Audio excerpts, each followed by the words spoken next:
வணக்கம், welcome to Shanu சமையல். இந்த வீடியோவில் ரொம்பவே ஈஸியான ரொம்ப டேஸ்டான சாக்லேட் கேக் எப்படி பண்ணுறதுன்னு பார்க்கலாம். அது ஒரு மிக்சிங் பவுல் மேலே ஒரு சீவ் வச்சுட்டு 1 கப் மைதா மாவு, 3 table spoon cocoa powder, 1/2 teaspoon baking soda, கொஞ்சமாக உப்பு, இது எல்லாத்தையும் சேர்த்து நல்லா சலிச்சுக்கலாம்.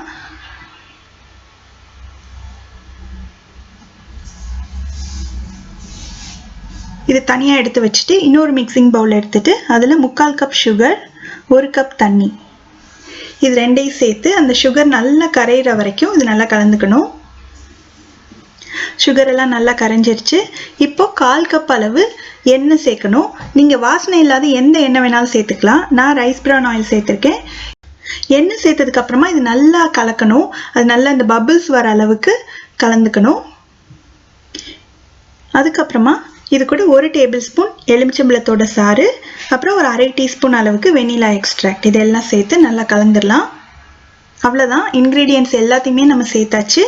இப்போ நம்ம ஏற்கனவே கலந்து வச்சுருக்கிற மாவில் இந்த லிக்விட் எல்லாத்தையும் மொத்தமாக சேர்த்துட்டு கொஞ்சம் மெதுவாக கலக்கணும். ரொம்ப கண்டினியூஸாக அப்படியே மிக்ஸ் பண்ணிகிட்டே இருக்கக்கூடாது.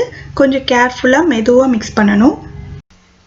நல்லா கலந்தாச்சு. கேக் மிக்ஸ் ரெடி ஆயிடுச்சு. இப்போ ஒரு கேக் பேனில் வந்து நம்ம இதை ட்ரான்ஸ்ஃபர் பண்ணிடலாம். பண்ணுறதுக்கு முன்னாடி இது நல்லா ஆயில் போட்டு கிரீஸ் பண்ணி வச்சுருக்கேன். இதில் இந்த கேக் மிக்ஸை ஊற்றிடலாம். ஆல்ரெடி அவனை வந்து 200 டிகிரி செல்சியஸில் 15 நிமிஷமாக ப்ரீ ஹீட் பண்ண வச்சுருக்கேன். இந்த கேக் மிக்ஸ் எல்லாம் ஊற்றிட்டு இந்த ட்ரேயை வந்து கொஞ்சம் லைட்டாக அப்படி டேப் பண்ணுங்கள். இப்போ வந்து அவன் நல்லா ப்ரீ ஹீட் ஆகிருக்கு. இதை உள்ளே வச்சிடலாம். இதை வந்து 200 டிகிரி செல்சியஸில் வந்து 35 நிமிஷம் நான் செட் பண்ணுறேன். ஆனால் 30 நிமிஷத்துலேயே வந்து எனக்கு கேக் ரெடி ஆயிடுச்சு. ஒரு டூத் பிக் எப்படி குத்தி பார்த்தோம்னா ஒட்டாமல் வரணும். இப்போ நல்லா ஆறுனதுக்கு அப்புறமா இந்த கேக் பேனை விட்டு வெளில எடுத்துடலாம். எவ்வளோ சாஃப்டாக இருக்குது பாருங்கள். நல்ல ஸ்பாஞ்சியாக இருந்தது கேக்கு. இப்போ வந்து இதுக்கு மேலே நம்ம ஊற்றுறதுக்கு ஒரு ஃப்ராஸ்டிங் ரெடி பண்ணிடலாம். அதுக்கு ஒரு பேனை சூடு பண்ணி அதில் 1 டேபிள் ஸ்பூன் எண்ணெய் சேர்த்துக்கலாம்.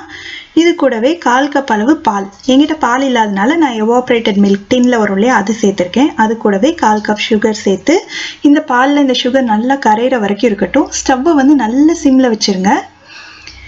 இப்போ நல்லா கரைஞ்சதுக்கு அப்புறமா 3 டேபிள் ஸ்பூன் கொக்கோ பவுடர் சேர்த்துடலாம். கொக்கோ பவுடர் சேர்த்ததுமே ஸ்டவ் ஆஃப் பண்ணிவிட்டு இது நல்லா கட்டி இல்லாமல் கரைச்சிக்கணும். நல்ல ஒரு சாஸ் மாதிரி வரும். இந்த மாதிரி வந்த உடனே நம்ம கேக் மேலே வந்து இதை அப்படியே ஸ்ப்ரெட் பண்ணி விட்டுறலாம்.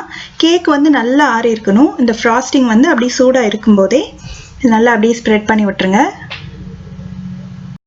இந்த ஃப்ராஸ்டிங் செய்கிறதுக்கு ஜஸ்ட் 2 நிமிஷம் போதும். அவ்வளோ குயிக்காக பண்ணிடலாம். டேஸ்ட்டு ரொம்ப நல்லாயிருக்கும். இப்போ இதை கேக்கோட சைட்லலாம் வந்து நல்லா கவர் ஆகிற மாதிரி ஸ்ப்ரெட் பண்ணி விட்டுருங்க. அவ்வளோதான், கேக் ரெடி ஆயிடுச்சு. இப்போ இதுக்கு மேலே வந்து டாப்பிங் வந்து நீங்கள் உங்களுடைய சாய்ஸ் தான். நான் வந்து கொஞ்சம் நட்ஸ் வச்சு டாப்பிங் பண்ணுறேன். 3 வால்நட்டை வந்து சென்டரில் அப்படி முழுசாக வச்சுட்டேன். அது கூடவே ஒரு 4-5 வால்நட்டை நல்லா க்ரஷ் பண்ணி மேலே அப்படியே ஸ்ப்ரெட் பண்ணி விட்டுட்டேன். நீங்கள் எந்த நட்ஸ் வேணாலும் சேர்த்துக்கலாம், இல்லை டாப்பிங் இல்லாமையும் செய்யலாம். இதை வந்து செஞ்சு முடிச்சுட்டு ஒரு 2லேருந்து 3 மணி நேரம் ஃப்ரிட்ஜில் வச்சு எடுத்து அதுக்கப்புறம் சர்வ் பண்ணிங்கன்னா கேக் நல்லா செட் ஆகிருக்கும். இப்போ வந்து நான் உங்களுக்கு ஒரு ஸ்லைஸ் கட் பண்ணி காட்டுறேன் பாருங்கள். அவ்வளோ சாஃப்டாக இருக்கிறது கட் பண்ணும் போதே தெரியுது. இந்த ஃப்ராஸ்டிங் வந்து இந்த கேக்குக்கு இன்னும் எக்ஸ்ட்ரா டேஸ்ட் கொடுக்கும். அதனால் நீங்கள் கண்டிப்பாக ஃப்ராஸ்டிங்கோட ட்ரை பண்ணி பாருங்கள். ரொம்ப சுவையான சாக்லேட் கேக் ஈஸியாக வீட்லேயே எப்படி பண்ணுறதுன்னு பார்த்தோம். நீங்களும் இந்த ரெசிபியை கண்டிப்பாக வீட்டில் ட்ரை பண்ணி பார்த்துட்டு எப்படி வந்ததுன்ற கமெண்ட் சொல்லுங்கள். இதே மாதிரி நிறைய வீடியோஸ் பார்க்கணுன்னா இந்த சேனலுக்கு சப்ஸ்கிரைப் பண்ணுங்கள். ஷானு சமையல், எளிய முறையில் இனிய சுவையில். நன்றி.